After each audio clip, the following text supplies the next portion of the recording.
So bro present వస్తున్న upcoming షెఫ్స్కి నేను చెప్పేది ఒకటే బ్రో, లైక్ ఎట్లా అంటే ఇప్పుడు చదువుతున్న స్టూడెంట్స్ సో మెయిన్గా టార్గెట్ ఏం చేయాలంటే జీతం మీద కాకుండా జీవితం మీద టార్గెట్ చేయండి బ్రో.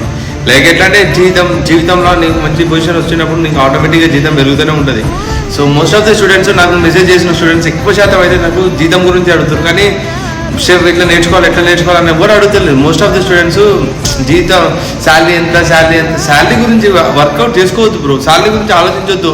కొంచెం పొజిషన్ వచ్చిందాక నీకు అంతా ఏంటి మన ఈ రెసిపీ అనేది నేర్చుకోవాలి, అంతేగాని జీతం గురించి వదిలేసి జీవితం గురించి ఆలోచించడానికి ఫ్యూచర్లో జీతం ఆటోమేటిక్గా వచ్చేస్తూనే ఉంటుంది బ్రో. ఇది నేను చెప్పిన మాట కాదు, మా దగ్గర పనిచేసి ఒక 40 సంవత్సరాల ఎక్స్పీరియన్స్ ఉన్న షెఫ్ చెప్పిన మాట, ప్లస్ 20 సంవత్సరాల ఎక్స్పీరియన్స్ ఉన్న ఇంకో షెఫ్ చెప్పిన మాట కూడా. సో వాళ్ళ ఎక్స్పీరియన్స్ చెప్తున్నా, జీవితం మీద కాకుండా